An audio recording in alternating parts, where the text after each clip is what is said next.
Most creators are writing the wrong content. Taylin Simmonds, on the other hand, he knows what actually works and is building 7-figure personal brands in silence. In this video, a viral writing trick using ChatGPT in 3 minutes, the real reason your posts aren't converting, and why chasing purpose might be the dumbest move you ever make. Taylin scaling to 1 million with an exit plan no one saw coming. You're about to find out how. Let's fucking go. Taylin Simmonds, welcome back. Last time you were here, you left us with a viral quote. Nothing happens, then everything happens. A couple of weeks after we had our last episode and it was published on YouTube, you sent me a DM on Telegram saying that it landed you a 5K per month ghostwriting client. So for this time around, the hope is that we'll double down and let's make it a 10K per month client for today's episode. That's the goal. Before we dive in, what is one belief you had about this online business game that we're all here to play when you started that you now know was totally wrong? You're really starting off with a heavy hitting question. That was one belief that was totally wrong. Oh man, there were so many. I think one, it's a belief or a feeling. Okay, one that was totally wrong is I thought ghostwriting was in a bubble. This was my worst prediction. When I started ghostwriting in 2022, it was just so easy to get clients. It was explosive growth. And I thought, we're in a bubble. We're going to be able to make money for 1 to 3 years off of this opportunity, and then it's going to be gone. So I just need to make all this money now, and I need to start preparing for the next thing. I need to get into courses. I need to get into community. I need to try cohorts. It was the worst prediction I ever made because the opposite happened. It just kept growing. Like Iman Gadzi launched a whole thing on personal brands and the importance of them. Our operations manager at the agency is at this big business conference in the States somewhere. And he said the number one talking point on every stage is that every founder needs a personal brand. And they don't have teams to do this stuff. So it was my most wrong belief. Ghostwriting has never been more alive. There's never been more demand. Yes, there's more ghostwriters than there used to be before. So it is more competitive. But I don't see the demand for quality ghostwriters going down anytime soon, not in the foreseeable future, even maybe 5 years. This reminds me of the classic saying, and I'll butcher it, but it's something like, when there's a gold rush, don't try and get the gold, sell the shovel. And in this case, the gold is the personal brand and the shovel is the ghostwriter who helps build the brand. And that is a really cool way to think about it. I've never actually thought about the ghostwriting as almost a stepping stone to getting to that point of building the brand. And here we are, 3 years later since then. And it just reminds me of this quote, or rather it's like a post that you had on Threads a while ago. And it's just a few words. Personal brand is in your resume. And it says it all. Yeah. It says it all. Yeah. Yeah, I agree. This is a big belief that shifted for me. When I started writing online, it was just tweets. It was like a fun side hustle thing. Let's see if I can make more money. If I can leave my 9 to 5 one day, that'd be great. I never thought that I would ever build some legit business or that it would radically change my approach to having a career at all. But since then, I've realized if you can build a personal brand on LinkedIn, X, Instagram, YouTube, just pick one platform and then expand, the amount of opportunities that come to you are insane. Like the other day, I was on a coaching call and this guy who is a programmer, I think he said he manages a team of 70 people at his 9 to 5. So he's a senior programmer. He said, hey, I really want to get into code, but I'm a terrible marketer. If I make a SaaS, will you partner with me 50-50 and do the marketing? This guy just came to me and asked, and I had to say no because I believe in focus. I only want to focus on one thing at a time. I'm focusing on Growth Ghost and my agency. But 3 years ago, if someone would have said that would have happened, I would have said that's impossible. There's no way. And like, there's guys that are way bigger than me. And imagine how much bigger these opportunities get, the bigger you get. It could be partner on a SaaS, come work at our agency and we'll pay you a senior level salary. It's not just about the entrepreneurship. There's just opportunities everywhere. The people you meet, the doors that open. That's why I say personal brand is the new resume. If you can actually build and garner an audience and distribution and attention, it just radically changes your whole view around what a career is and what opportunities exist. It's like the corporate world hasn't caught up or realized that a resume is fabricated, whereas the personal brand, to a large degree, can't be, because it's like a reputation. And if the brand has a shit reputation, it's not really a personal brand at all. And look, it's probably a good thing for us because means that we've got like a little bit of a head start in that regard. But on that topic of focus as well, because last time we were speaking about your medium to long term goal of writing fiction. And there was this quote that you had, and it was, "Our purpose is found where our wandering thoughts go." And I'm curious, have your thoughts been wandering to new places lately, or is fiction still that North Star for you? I like this question. Yes, they have been going to many different places lately. Fiction is always the North Star because I see it as a mechanism of distribution for ideas. If I break it down to a first principles basis, how do ideas permeate a society? How do they actually influence people and change their mind? Through storytelling or through a contrary experience. So if you can't give people all around the world a contrary experience, what if you can create stories that would emulate an experience that would change their mind? So that's the extent that I love fiction. I love storytelling, is I think it can really help reprogram people in positive ways if you write good fiction from good principles. As for where my mind has wandered to more recently, I would say I have not been writing about anything because I've been obsessed with metaphysics, the fabric of reality, spirituality. As of recently, that's been the main thing I've been deep diving into. But I know my audience doesn't really, I don't know if they're ready for that. I haven't built an audience on that. I haven't talked about that. I don't even know how to really talk about metaphysics in a way that would make people really care. So I have been writing more privately about metaphysics to process it and understand it better. But that's where my wandering thoughts go. But my public writing has remained the same. And I think there's a really big lesson here for everybody. Because some of our Growth Go students will say, oh, like, I just don't want to write about ADHD. I don't want to write about all this other stuff that's going viral. I just want to write about metaphysics and spirituality and all this cool stuff I'm interested in. So what do I do? Do I have to sell out or can I write about what I want? My answer every time is, are you trying to tell me that there is not a single thing you are interested in that is popular and other people care about? Are you fucking serious? And this is me like checking my past self too. Because of course, yeah, I want to write about metaphysics. It's super fun, but I also do enjoy talking about writing. I do enjoy talking about ghostwriting, about personal branding, how becoming a ghostwriter can change your life. Maybe I don't have quite as much passion anymore for those topics, but I do love exploring them. I love sharing them. So the content that I write publicly is always the intersection of what other people want and what my interests are. But then I still do a lot of private writing that is wherever my wandering thoughts go and whatever I just want to more deeply understand. Yeah. Okay. So many thoughts. All right.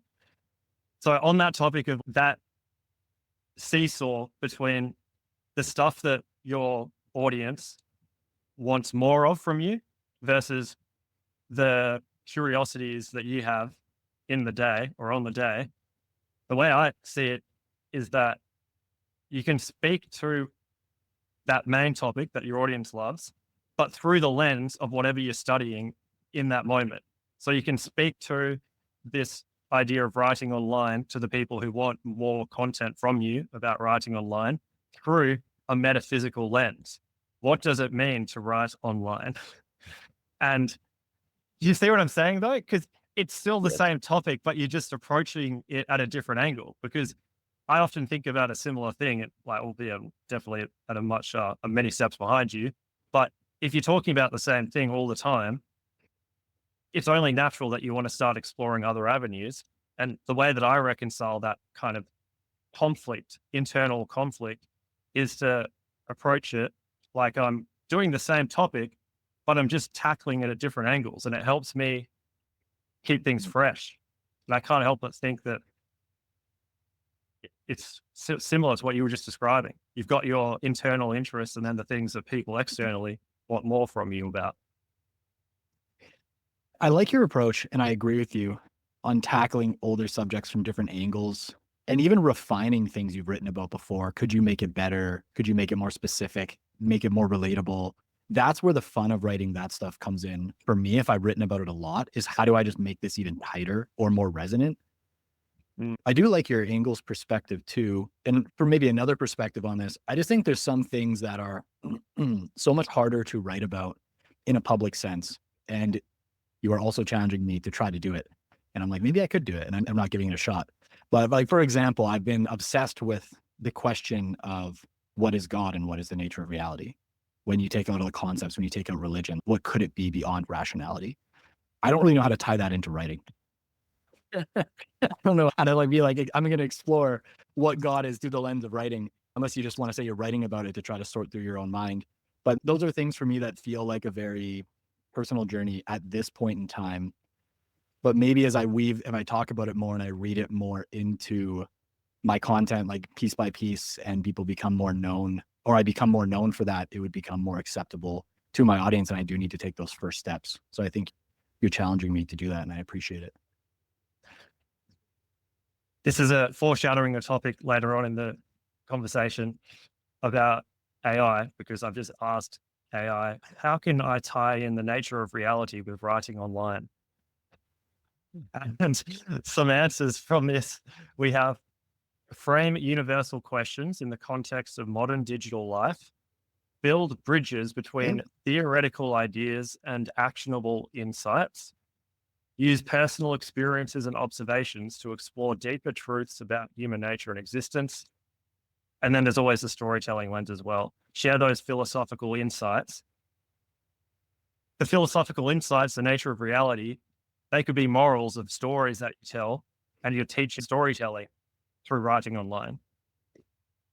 Yeah, There's a way. you know what? I love it all. There's a way. I actually There's agree a with so much of that. So I do like that. And stuff that I plan to do. When we were mentioning focus earlier, maybe everybody in here can relate to this, but like right now I'm building my ghostwriting agency. The goal is to get it to 7 figures and for us to exit it.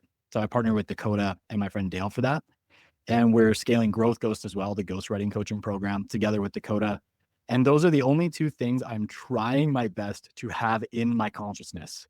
This is it. And there's so much other things I'm fascinated with. Like I'm also getting in better shape, and that's like my health journey's been really big this year. Spirituality is just like really stuck in my head. And I just try to remind myself, like, you can figure out the nature of reality later. Right now, you need to scale your business. But then in the evenings, it's, oh, I'm done my work. I just have an hour to chill. Let's just watch a little bit of actualize.org and think about how God might be a strange loop. And it's like, no. Ghostwriting. Rest your mind. Don't get distracted. It's so hard. It's like in the experience of being distracted and staying focused, it is one of the hardest things that I've ever tried to do. Maybe everyone here can relate to that to some degree.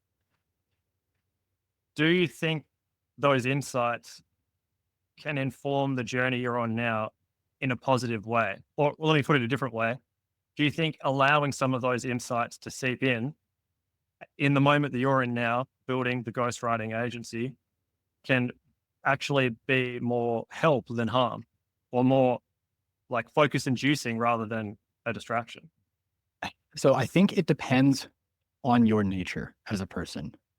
So I'll give you 2 examples. One is my co-founder, Dale. He is a very balanced individual. He doesn't get dopamine hijacked very easily. He's one of those guys who can wake up, do a little bit of work, and then he could watch anime, and then he could lock in and do more work. Then he could go hang out with a friend, and then he can lock in and do more work. And it just ebbs and flows for him. And he's unfazed by these more dopaminergic things. I'm not wired that way. And maybe this is a limiting belief, but I do believe that it is my nature. I've explored this with AI and with my doctors. And I might have this thing called like executive dysfunction and dopamine dysregulation, where if I listen to music in the morning, if I watch one Instagram reel, if I watch YouTube, if I do anything other than journal, meditate, walk, or work, my motivation for the entire day is completely shot. And it's like an extra uphill battle to do anything. So even in the evening for me, I'll be about to go to bed. Oh, let's just watch like an hour of YouTube to celebrate the day. And then I wake up in the morning and I just don't want to work. So I don't know if I'm just wired like this, maybe I'm more sensitive to dopamine because some people do have different types of sensitivities to different receptors, where I just need to cut all the stuff completely in order to focus, or I just become obsessed with the other stuff. Whereas some of my friends aren't like that. So I really think it goes back to knowing yourself. Like, you just have to know yourself. Can you handle the moderation and say, hey, I'm going to explore this stuff in the evening. It makes my writing better. And then I'm like feeling inspired. Or you like me, where the second you consume like one thing on one day, you're fucked for 4 days and your whole week is shot. You just got to know yourself. Yep. I feel you. Yeah.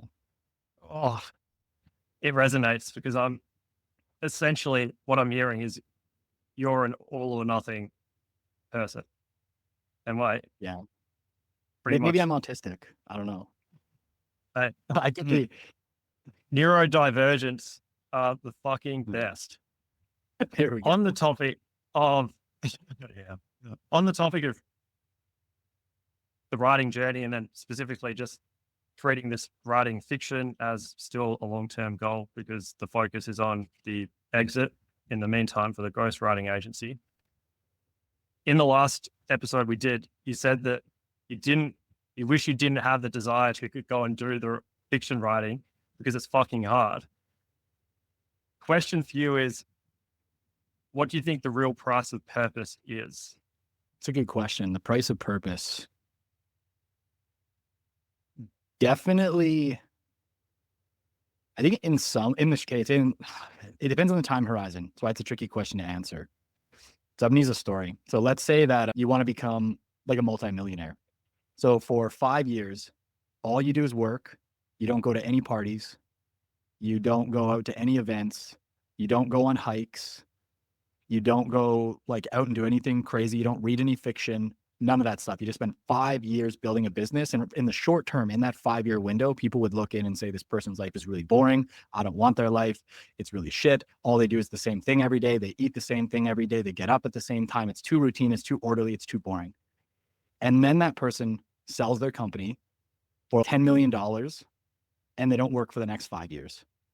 And they go travel on private yachts and they fly private and they travel to Thailand, Bali, Costa Rica. They go on an African safari. They read hundreds of books because that's how they spend their morning for the first 3 hours a day. And they live more life in that 5 years than most people live in their entire lives.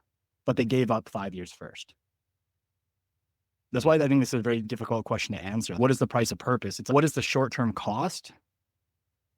And then what will you get after? It's just the uncertainty that's the problem. If I told everyone in here, if you do this for 5 years, you will get $10 million and you can do whatever you want for the rest of your life, I bet you everyone in this room would have no problem doing it. It's just dealing with the uncertainty of I'm sacrificing all this and I have no idea if it's going to work. That's the pain. In some ways, like that's the price you pay, is just dealing with the uncertainty every day, killing yourself, eating yourself, being like, is this going to work or is this all for nothing? But if it does work, I would say the price that you end up paying isn't really that crazy. But again, like you also asked me about purpose. I'm equating it to some level of hedonism, of building this crazy thing and then living your life after. But I don't know. I think if you're really driven to do the thing you're doing, you feel a sense of purpose. The other stuff doesn't even feel like a cost. That's the other way of looking at it. That's the way that's the answer I tend to fall at when I try to answer that question for me. But on that hypothetical scenario, let's say that's you with the ghostwriting agency. Actually, if it was me, I know myself. I'd like to say I know myself pretty well at this point, but who the fuck knows? Because we're always changing. In 5 years' time, if I had some sort of exit and that was some point that I was working towards brutally for 5 years, to be honest with you, I'd feel fucking depressed after it's sold and I've got the money, because I would feel like I've lacked purpose now. And it's that idea of arrival fallacy, I think it's called, where you're working towards something for so long that it's giving you so much drive and purpose and motivation, sense of mission. And then when you get there and you've done it, it's like emptiness. And we've been talking about this idea of like focus and obsession, and it sounds like you're there, you're like-minded. If that was you, well, let's say putting it back to you with the ghostwriting agency, you have your exit in a few years' time, whatever the goal is. Do you think you would have that sense of emptiness afterwards? Or do you think that you would pretty happily just go and live a hedonistic lifestyle for 5 years and it was the last 5 years was worth it? Where are you at there? Any thoughts? I don't think I would live a hedonistic lifestyle because I've done that before. And I think the price of it is too high in terms of self-esteem and confidence. Because when you're not orderly and you're just like living life on a whim and your life's in a bit of chaos, I just think it's too easy to feel like you're not put together and you could lose a lot of your confidence. So I think that price is too high. As for the emptiness, this is a very nuanced thing for me to think through, but I think the emptiness comes when you believe that achieving something is going to help you complete yourself. So it depends on where the drive comes from. Like if you think about the nature of motivation, I don't mean like fluffy motivation, but I'm more drive to do anything. It's that there's a gap. If I'm deprived of water, I am then motivated to get water. So you could say deprivation leads to motivation. That's like the simplest way to sum it up. So if I'm deprived of a goal that it means something to me, I'm like, oh, I want to be this well-respected person with high status, and I want to have all this money, and I want to drive this car, and I want people to look at me and be like, damn, I really want to be that person. You have all these stories in your head, and there's this gap. So you work for 5 years and you feel all this drive and all this purpose, all this momentum to close that gap. But when you close the gap, you realize that not everybody looks at you and says, I want that life. Not everybody's, oh, I really look up to this person, because some people are like, he's just some dick with a bunch of money. And it actually doesn't solve the gap that you were trying to solve. So now there's a different way to solve that gap. Do you know what I mean? So I think that's where you can get the sense of emptiness, is when you're like, oh, I thought I would close this gap, but I didn't. I don't have the thing I actually want that was propelling me forward. The good news is, though, you have another gap to close, so you can get your motivation back. And you can try to do it from like usually more inner work that usually will close that gap in particular. So I would say that if I exited, then no, I would probably just be like, how do I keep improving in just multiple dimensions of life? Is the spirituality and the pursuit of spiritual learnings this year helped with, I guess, almost, how do I put it? Has that come into your life at a time where you can foresee some sort of exit strategy, and looking into spirituality is almost a way of thinking about the meaning of life and what happens after you've made it and had an exit as an entrepreneur? Is there any sort of connection there between you having that goal and delving into spirituality? No, I would say spirituality found me more than anything. When I did ayahuasca for the first time, it opened up a spiritual domain to me that wasn't there originally. And my curiosity just expanded. I'm just very fascinated by existential questions. And when we talk about the gap, there's a gap in my mind. Okay, how could anything exist? Why is there something rather than nothing? And I became obsessed with these questions. Not like someone who's, oh yeah, that's weird, and then they just think about something else. It just impermeated my mind all the time. These big existential questions after I did ayahuasca, and a little bit before, I would say, to the point that I'm like, there has to be answers for these questions. And if there's not, I want to go as far as humanly possible to where the edge of knowledge is. I want to know what people have found so far, and then I want to follow it until we can get as far as possible before I die.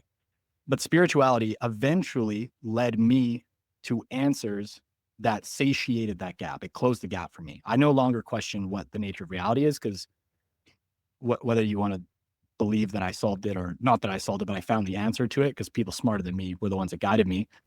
In some ways, it actually made me depressed when I figured it out, which was a little while ago, because the thing that was like motivating me to keep researching, keep studying, keep figuring stuff out, I found an answer. And I'm just like, okay, that's it. Like I've gone to the edge of knowledge. Like, how do you go further than what is God? What is the nature of the universe? How do you think beyond that? You don't, because that's the farthest you can think. Is that the answer? Is that the answer you arrived at? Or is it something deeply personal or something you'd be willing to share?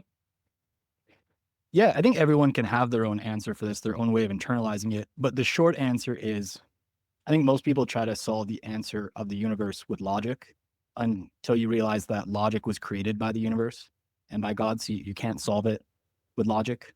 That's why science can't solve the nature of reality. It'd be like me giving you a bunch of Lego And then the Lego gains consciousness and is, I'm going to figure out the nature of Lego by studying Lego. And you'd be like, I'm over here. You're not going to understand me by studying Lego. That's so foolish, you little stupid Lego pieces. That's like what trying to understand reality is with logic. So you realize that you eventually just arrive at paradoxes, which is, oh, if there was nothing, then how did God create something? But then who created God? But then who created that God? And just a giant paradox, right? This is called like Gödel's incompleteness theorem, is that all systems cannot prove the deepest truths within the systems, which is basically showing that there's a limit to rationality. And then you realize that the universe just is the paradox itself. It's what's called a strange loop. It's the end and the beginning. It's infinity and zero. It's nothing and something all at the same time. And that's why science can't prove it. You're like, how is there something other than nothing? No, it's that nothing is something. If you try to use your mind to like grasp that, it won't work because logic can't understand it. So you have to go beyond logic. You have to experience it for yourself, which is why I can only do it after I did ayahuasca. My mind is freaking the fuck out right now, trying to, like, it's like, you ask, another way I think about this is, Sam, me too, is you ask why enough times and it gets you to that fundamental level where it's a paradox and what you've called, is it strange loop? Yeah, a strange loop is something that is both the end and the beginning. I'm sure everyone here has seen Inception. You might remember the scenes where they go down the stairs and then they end up back at the top of the stairs again. That's what's called a strange loop. And they can't exist within like the objective world because they don't make sense. But there's even like a theory from Douglas Hofstadter that consciousness is a strange loop. It's the world is modeled and then it says, oh, I'm a person in the world. And then I'm aware of the person in the world, but then I'm aware that I'm aware. And it loops back endlessly until you become conscious. And the universe is the same way. It's a strange loop. It's the end and the beginning. It's just like it's a feedback loop. It's the start and the end. Metaphysics. Jada. I didn't think we get into that on today's call, but yeah. Wait, actually, speaking of writing, that is a good segue. And the theme of our call so far is we're going to start on some deep, weird philosophical level, and we'll find a way to transition into writing. And that transition is now. So how's this for a segue, everyone? We saved the writing frameworks for the last 10 minutes or so of our call last time. And there was another 10 minutes or so after you left the call, Taylin, where we were just sitting back in our chairs being like, what the fuck just happened? Because they were insanely valuable for us. And we still use a lot of those frameworks in our writing today. So touching on some writing, do you have some new writing frameworks that you're loving right now? And how are you using them, if so? Yeah, new writing frameworks. So there is one, I don't remember if I shared it with you last time. There's a writing framework from Alex Hormozy that I really like. I call it the 3 Ps. It's proof, promise, process. Did we go into that one last time? Could you refer to it? No, we didn't, but it's something that is like a staple in Full Circle, the community that everyone is a part of on the call. So we're all pretty familiar with that one. Nonetheless, I'd love to know how you use, whether that's in all of your writing on X or LinkedIn, or whether it's in YouTube, all of the above. Here, why don't I give you a different one then that kind of takes this one to the next level. So proof, promise, process is really good for targeted content if you want to drive leads, attract your ideal customer. Because here's a crazy claim of what I did, like money, impressions, followers. Here's a promise that I can help you get it. And then here's the process, right? I think sometimes for certain niches, that's not always the best way to do it because it comes off very guru-y and it doesn't get that much attention. So you don't get a whole lot of impressions. So let's say, for example, if you on X, or I think Threads is like this too, where you're like, hey, I just got 10,000 followers. Here's the system I used. I think people kind of tune that out. They're just like, ah, fuck it. Another guy who got 10,000 followers telling me to write good content again, to comment on other people's posts. But I've done it too. So I'm making fun of myself as well. What I try to think now is I call them stealth posts or stealth lead gen. I think, okay, what if I wrote a post that was proof, promise, process, and it's very niche, right? So it doesn't appeal to that many people. And then I want it to have more broad reach. how do I put something on top of it that's broad, but bridges into that framework of proof, promise, process? I'll give you an example of how this works, because we use this a lot for our fitness clients at the ghostwriting agency. So we might have a fitness client that's, hey, I really want to talk about how I can help someone with a shoulder injury. Maybe they're in rehab or something. And we're like, okay, if we write about shoulder injuries, this is like the most niche shit ever. Like, anybody in here have a shoulder injury? Does that appeal to anybody in here? Fuck, of Look, course believe it or not, I have. Damn it. Yeah. So the bad audience. Damn, we got two in here. Sure. Yeah, a couple shoulder injuries in here. Okay, so still not everybody, right? Now, there's another way that we might do this. You might think, hey, what's like the niched up version of this? Could we talk about the importance of stretching to avoid injury altogether? And then once you get into the post, you're like, hey, I had a client who injured his shoulder, but stretching would have prevented this. And then you go into a case study. So that's one thing that we're thinking about for certain niches is, how do we just niche stuff up so that more people will engage with the hook and you'll get more impressions? And then people might say, if you're going to do that, then you're going to get a lot of garbage traffic. You're not going to get a lot of qualified people. But as you go down, you just qualify them more. You just make it more niche as you get further down the post, further down the thread. And then you can add qualifiers like, hey, I have an offer to help you with injury, not cheap. And then most of the people that are low quality leads are going to be like, oh, it's not cheap. And then they're not going to click on it. So then you can still like basically cast a wide net as long as you vector down, like niche down within the post. So as you get further down the post, you get more niche. And I'm like always thinking about that now is, how do I make it appeal to more people, but still niche it at the bottom?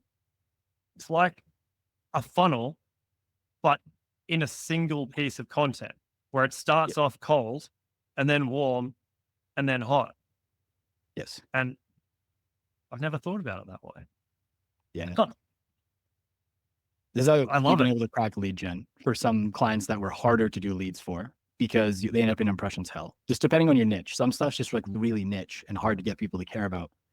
And you can still, like, that's okay. I'm not saying you have to go viral. You can still just write really niche content with the expectation, I'm not going to go viral.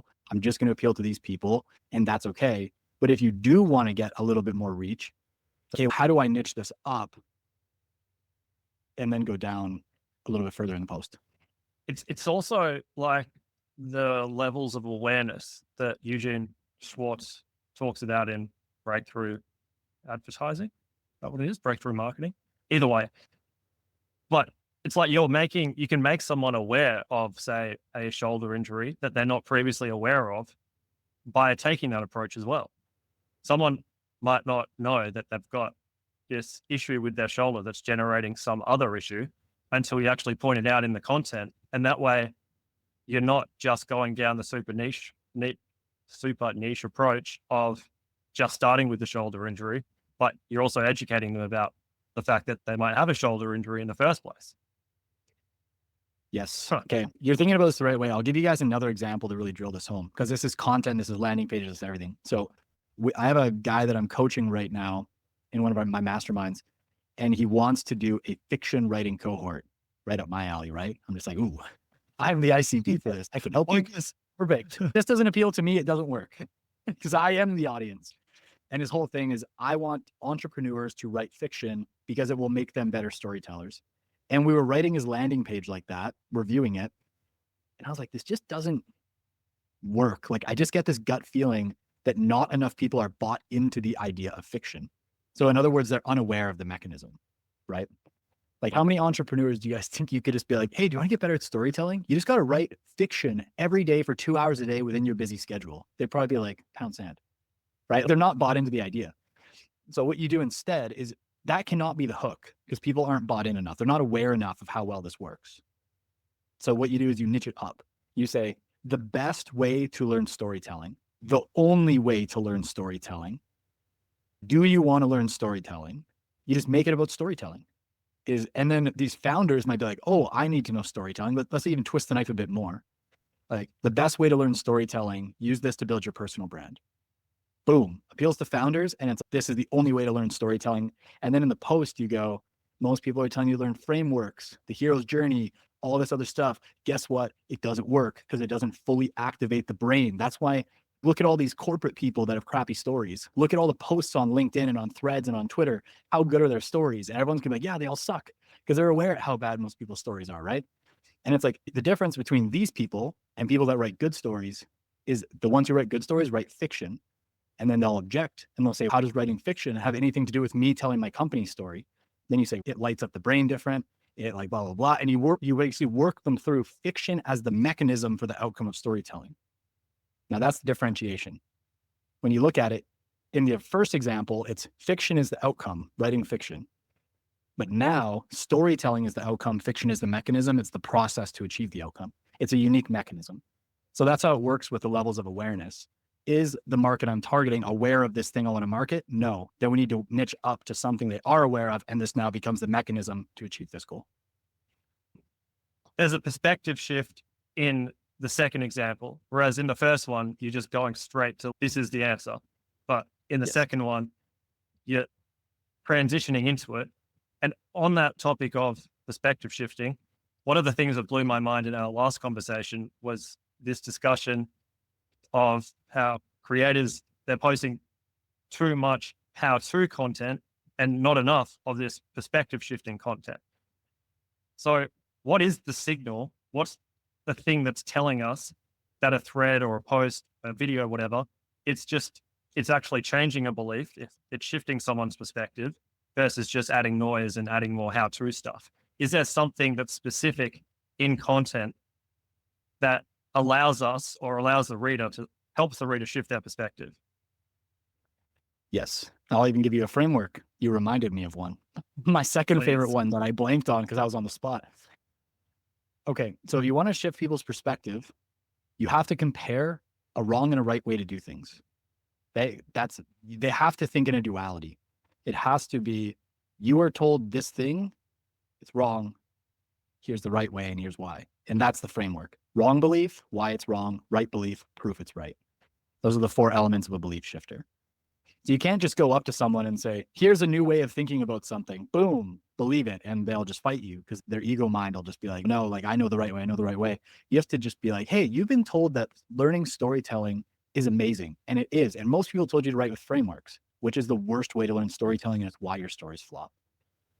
And it's like, why is it the wrong way? Because frameworks are logical and storytelling is emotional. How are you supposed to get people bought in when you're just following a simple framework when you're not even injecting the emotion and making them feel what you went through with the story? That's why the right way to do it, the right way to learn storytelling is to write fiction, because it fully engages your mind and your imagination. You feel the emotion, you feel the characters when you write it. And then that wiring sticks with you when you write fiction. And then here's proof. These people have done it and look at how much better their storytelling is. Here's the data, here's the science, blah, blah, blah. Then you just go from there. So that's like an example of how you do it. I don't know about you, but I really want to start this fiction course after hearing you talking about it. I'm sold. Shit, I should have been talking about ghostwriting this whole time. Dakota's been telling me. Instead, I'm like selling somebody else's cohort. I'm not the only one. Okay, so on the topic of the ghostwriting agency and balancing building it, working towards an exit with still, I presume, trying to build your own personal brand. How do you navigate that balance in a given day or a week, whatever time frame feels most relevant to you? Yeah, I'll admit it is difficult juggling multiple things. The split focus is hard. Building an agency, building Growth Ghost. I manage the sales team for Growth Ghost. I do a lot of the fulfillment for the community in Growth Ghost and give feedback on a lot of the assignments, as well as write my own content. I'm now getting into video. I'm doing a lot of LinkedIn video, about to start a YouTube channel as well.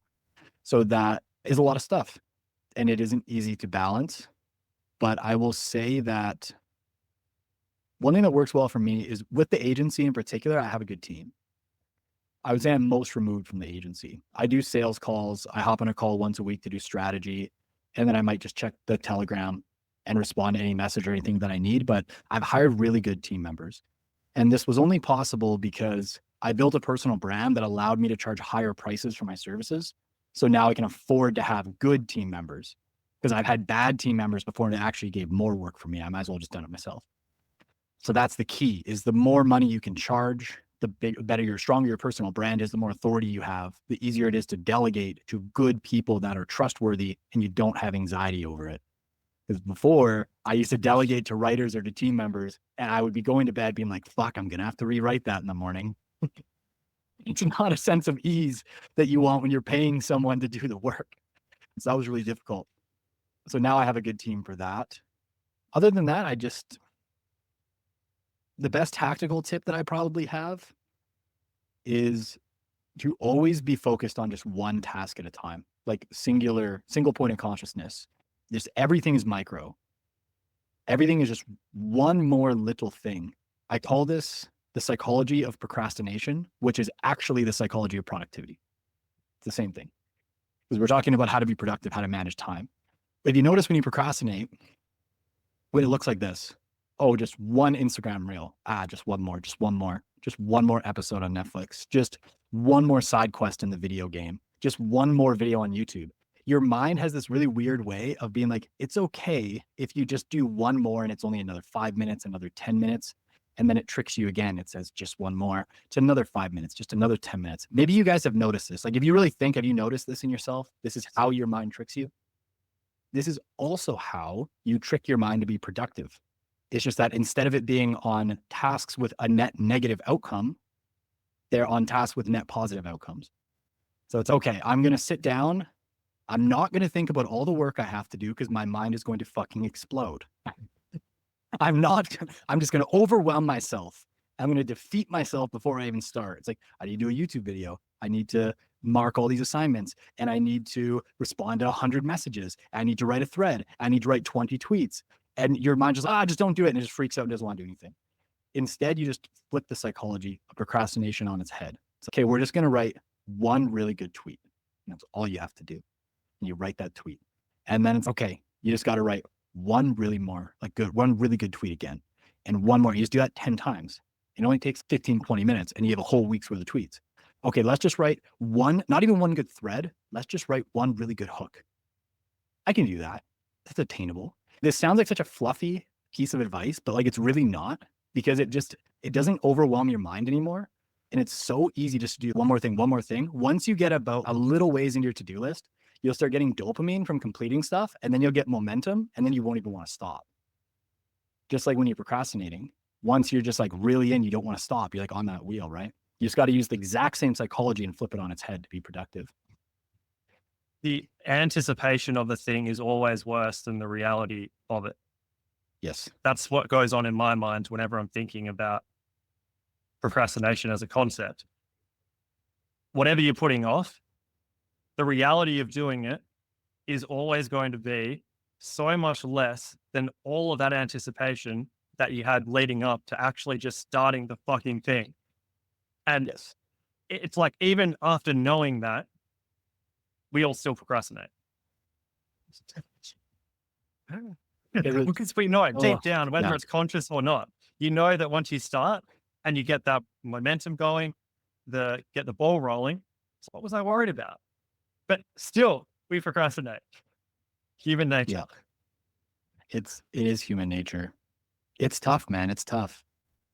Maybe I shared this with you last time. I'll tell you a quick story. When I was in Peru on the last ayahuasca retreat, we didn't have any technology. We were just literally in a hut, silent, by ourselves.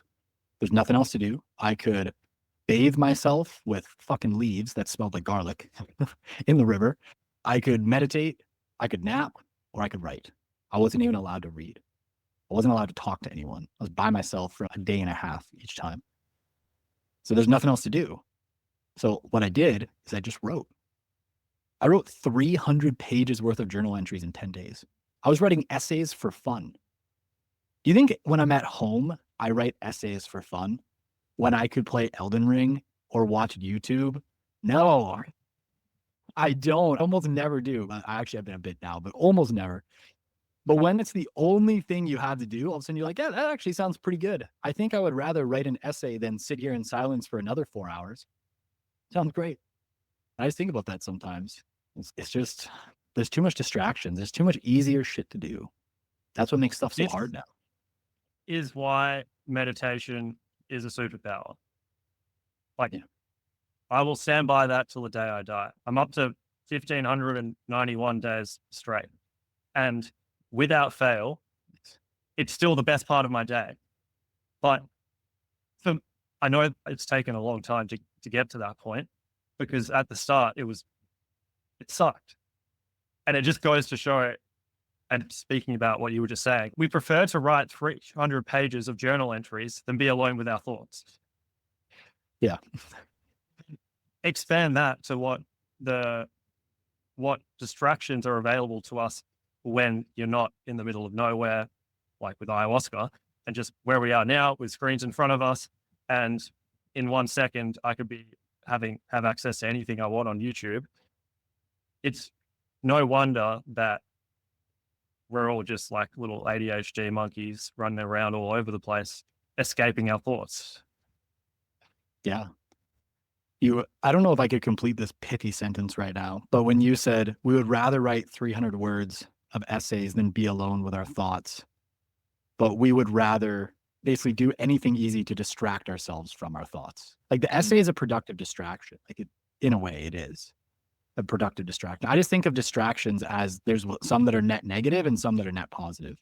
There's some things that I distract myself with them and I regret it.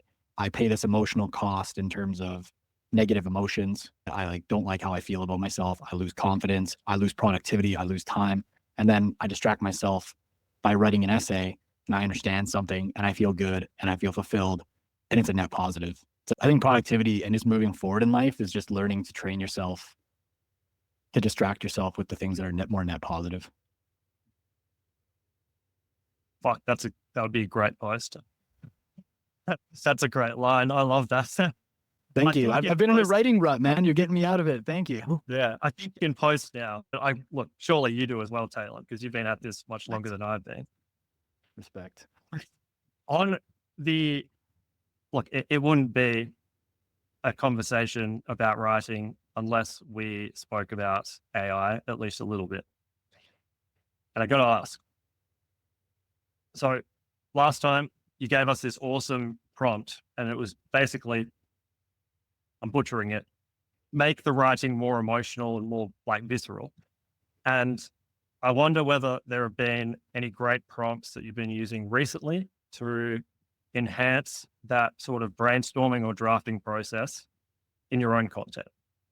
I will say that I don't use AI a lot for ideation because I just don't usually have a problem with ideas. Might have said that last time. There's this joke in our friend group, our writing friend group, that I'm an idea generator and my co-founder is an idea tumbler or something like that, where I just maybe I actually have ADHD. I'm legit going to get tested for it tomorrow. So I'll let you guys know, because I can just sit here and it's just like idea and they just don't stop. It just never turns off.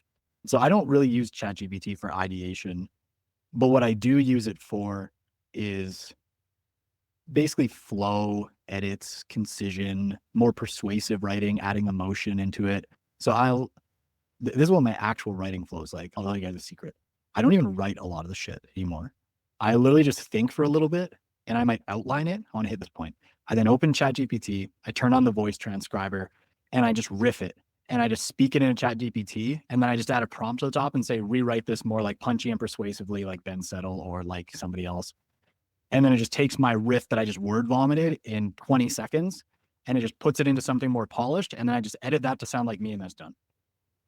Sometimes that whole post takes 3 minutes. That's my favorite flow. It's so underrated. I love it because it's capturing the draft is just the way you speak. And everyone has heard the saying, write like you speak. And it then expands that into something that's digestible online. So I think it's a brilliant workflow. If you're not already doing that, anyone listening, just at least try it, because it changed the way I write. And it's becoming voice first now, which is crazy. It's like writing is almost speaking, just digitally. Yeah. Yeah. You have to know yourself. There's this theory in psychology that there's people who speak to think and people that think to speak. And my co-founder and I are opposites.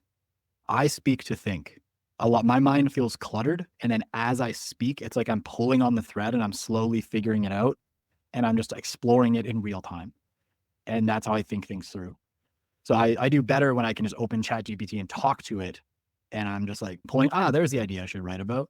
And I do that because I don't want to burden the people around me. I used to just go to my co-founder, hey, I'm stuck. I just need you to sit here and listen. And he's like, I got to fucking write. I don't got to listen to you for 30 minutes. Explore an idea to write a fucking tweet.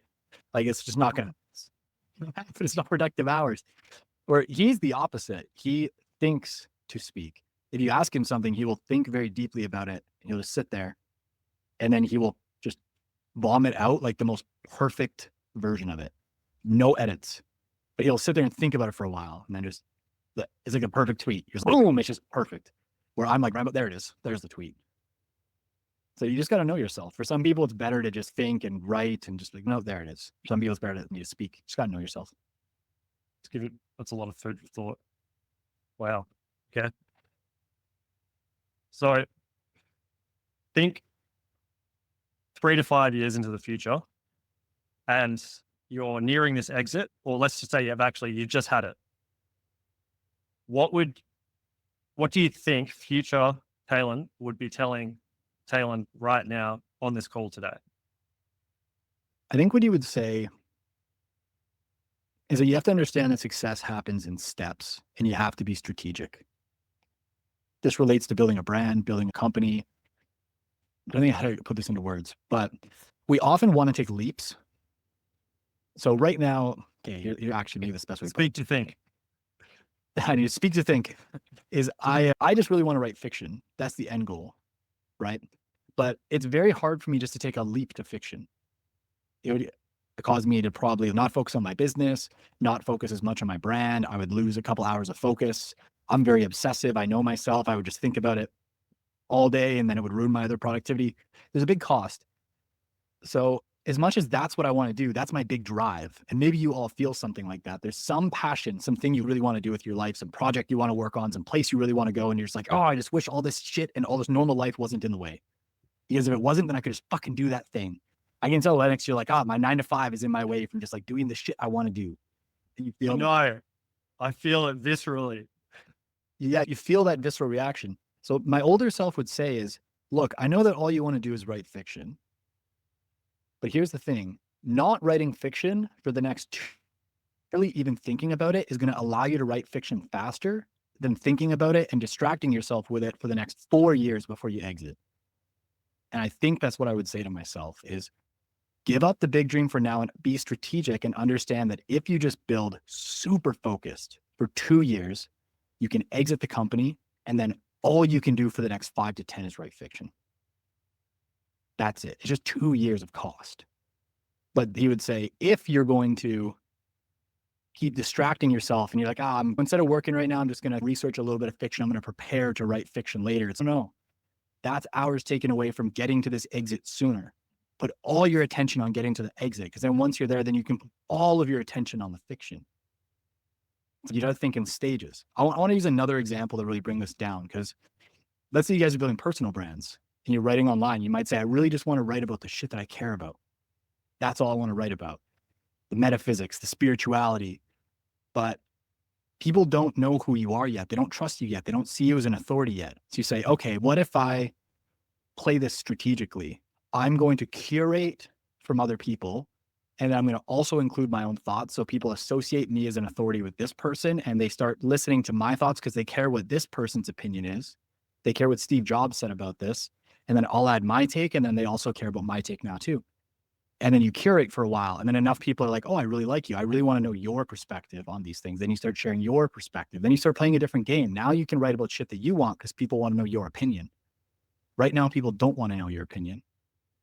So you have to be strategic. You have to play in different levels. Okay, this is where I want to go, but I can't just take a leap. I got to curate, and then I got to curate and add my own opinion. And then I got to maybe curate a little bit less and gain some experience. And then I can leverage that experience. And now people say, ooh, you're an authority. I really care what you say. And then you can write whatever the fuck you want. And then you're Dan Coe. Just like that. Yes, it's overnight. One night later, one day you wake up, you're Dan Coe. Wouldn't that be borrowed proof? Yeah. Is something that we've spoken about. Yes, internally. borrowed proof. Borrowed proof is great. Play the game. That was what my older self would say is be strategic. Don't try to take leaps. One step at a time. Focus deeply on it.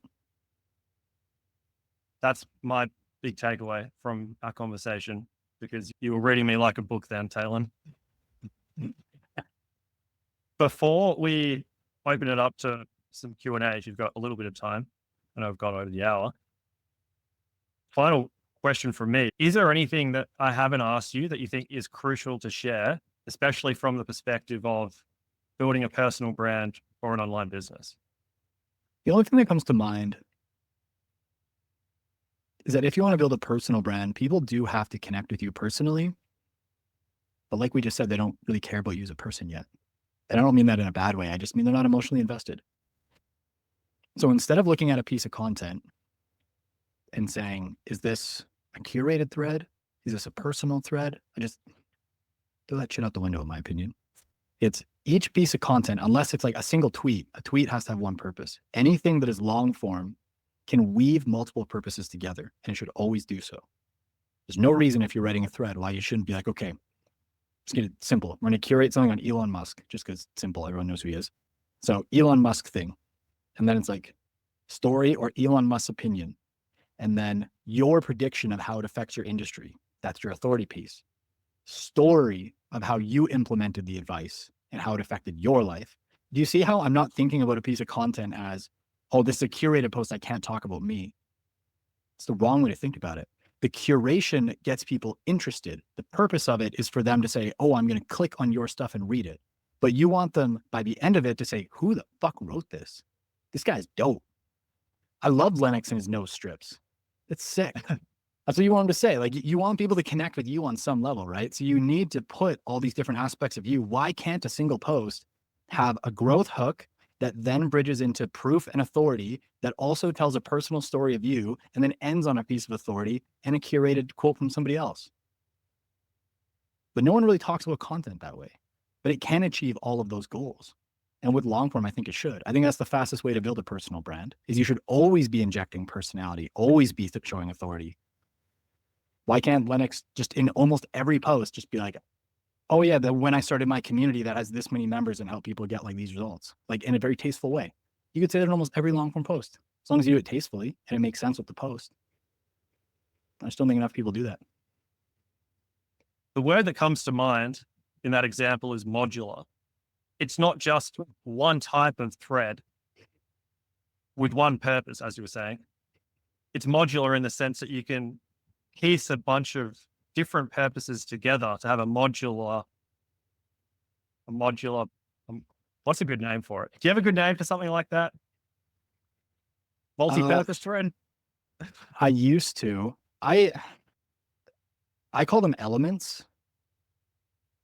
And it's just, what element am I using when?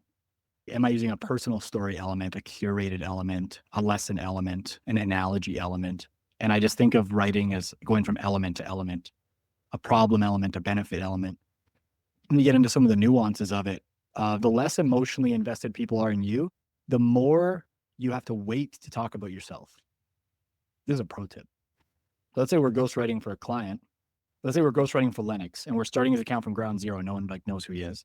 So we would do some more curation-based posts. 75% of the posts wouldn't have anything to do with him.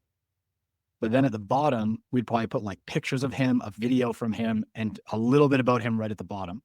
And then as you gain even more authority, now we'd open up with a curation, a little bit, your take, because now we can put you closer to the top without having people click off, because more people care about you. And then maybe eventually it's like you have enough authority where now it's like a curation, you, case study, somebody else that you helped. So now we're building even more authority from you. There's just like tactical ways when you think about the awareness level of how aware is somebody of my brand. How long can I wait to really tell them about me and have them care because they're bought in? Like, these are different things to think about too in this more modular system. Super quick point on that, because I know I'm not the only one thinking it. All things being equal, follow account wise on any given platform, at what point do you start shifting from borrowing the authority to talking about yourself because you have the authority? I wouldn't even say where a follower account is the right metric for that. I think emotional investment of the audience is the right metric for that. Let's say they are, like, all things being equal, let's say that the audience is emotionally invested and they're not just followers for followers' sake. An engaged audience. It's a community. However you want to go about it, roughly speaking, how many people would it take for you to start thinking about making that transition for a client of yours, let's say? What point would they be? Or what would you need to see? You test it the whole way up. If we're getting really tactical, at around like 10,000, you might say, hey, let's try something a bit more personal. Ad still flopped. We don't quite have enough people to juice it yet. Then you try it like 25,000 at 50,000 at 100,000. I would say once you get above 100,000, if you shared personal content in your high authority, you should for sure have it. But the number is higher than people think it is. Even for some stuff for me, like when it comes to writing, I don't have it because I didn't talk about writing for a year and a half. There are a lot of people on platforms don't associate me with writing anymore. So I've had to rebuild my writing authority. And that showed me, hey, it doesn't matter that I have almost 100,000 followers on X. I haven't talked about writing in a year and a half. All these other accounts have. So now the people's awareness on X is those are the writing accounts. I have to earn my authority again. It's started to come back now, but it's been interesting. That's why I say it's not really like a follower metric. It's more of an association metric of and emotions. Do people associate you as the authority? So they'll click in and listen when you give advice. Or are people just emotionally invested in you and they like who you are as a person?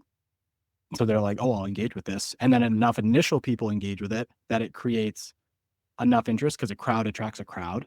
And then the cold audience is, oh, people are engaging with this. I should check this out. Why is this getting so many likes? And then that's a big part of it too. I see what you're saying. Okay, Taylin, do you have a couple of minutes for a few questions? For you, of course. You flatter me. Okay, everyone.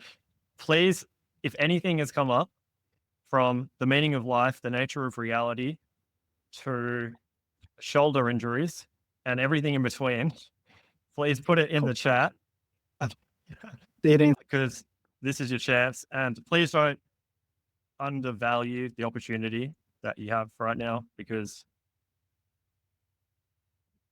need I state the obvious that there's a cheeky free coaching opportunity right here. So make the most of it. Don't be that person who stays silent in the classroom because we're not in a classroom. We're in full circle. That's good. Okay, Sam, do you have a question? Oh, sorry. Let's let Sam go first. Okay, all right. Yeah, Sam, go for it. If you have a question, you need to speak to say it. Go for it. Yeah, definitely. Tyler, first of all, I loved your presentation. So much value. We can talk for days about that topic that you just mentioned right now. I would like if you can tell us, you talked about the audience being emotionally invested. And I think that's a very important fact, right? Somebody can say exactly the same thing, but just because you don't have that trust built from your audience, nobody's going to answer. Versus the other one, it doesn't matter how many followers, it can be 10K, it can be 100K, like you said, but that person is going to go viral because there was emotional connection with the strong base. And I would like to know from your experience, is there a community you built or a tribe in your life where you feel like you experience that emotional connection where people really trusted you? And it doesn't have to be big, but I would like to hear a story from you or a situation in your life where you experienced that and you're like, I can tell those people whatever I want and they're going to be in. Yeah, that's a good question. I've done communities and coaching offers and things like that. And there's definitely been students who valued my authority and trusted me and were open to hearing different techniques and things that I had said or was learning. I also do have a really tight-knit community of incredible friends. I wouldn't say it's as far as they believe everything that I say. Trust me, when I told Dakota Robertson, I found the nature of reality, he thought I was an idiot. Rightfully. He hasn't drunk the Kool-Aid yet, but that's okay. But it's cool that I can go to those friends and they trust me enough that they will hear me out. They will think about it and they might not agree with me, but I have a safe place where I can spar with all my friends and we always hear each other out. We're very open in that way. So I feel very grateful and very blessed to have such incredible brothers. Yeah. Thanks for asking, Sam. Brandon? Yes, sir. once again, I appreciate you being with us today. It's an incredible honor. But one thing I wanted to ask, what was your journey like from the very beginning of writing, and what was your experience like? And even before getting any clients, anything like that, just how was that experience for you? Challenging. It was very exhausting because I was working as a full-time college teacher. So I was writing on breaks, writing in the evenings. Most of my weekends were spent writing. It was very tiring. I was very tired, a lot of it. And I was not a very good writer. I joke about this with Dakota all the time. I think there's two different camps that people fall into when they're learning writing. One is they sound too much like everybody else, and one is they sound too different from everybody else. But the best writers are somewhere in the middle. And when I was starting out, I was like, I don't want to sound like anyone. I don't want to sound like Dan Coe. I don't want to sound like Justin Welsh. I'm going to sound totally different. And if you read some of my older tweets, they don't even fucking make sense. They actually don't make sense. They're so bad. Our threads are so bad because I'm just trying to be so different. I so don't want to be like anyone else. I'm so contrarian. I'm going to be so different. And it was very challenging for me. This emotionally was a very hard thing for me to slowly accept over 3 years. This wasn't even just 6 months. For me, it was even still to this day, learning, okay, these topics are working. These ideas are working. Let's talk about them from my own perspective. And it's okay for me to emulate them and to be aligned with the market and to talk about things that people are interested in. That's very hard for me to drop my ego and to do that, just to be as vulnerable as I can about that. It's very hard. That's something that was a really big challenge. So a lack of energy, not getting results because I'm being too different, not really believing if online business could work. That's another struggle I really had. I was like, could I be a ghostwriter? Could I make money as a ghostwriter? Is it possible to get clients? Is online business real? Am I being scammed by all these people selling courses? All that shit went through my head too. Those were the really big ones I was up against. I appreciate that. Got you. Last question. Deep. Hello. It's a pleasure to have you here because I already recording from a long time. Thank you. My question is most of the time I'm thinking you just said you want to write fiction, but you delayed it after quitting your business or something else. Most of the time I'm thinking I should write, but at the same time I also thought why not make money from it? So anything there to help me? You want to write, but you want to make money from writing at the same time? Yes. Yeah, I'm a little biased, but I would say there's multiple ways to make money from writing. There's ghostwriting, which is the path that I took, the one that I'm most bought into. There's copywriting, there's email marketing.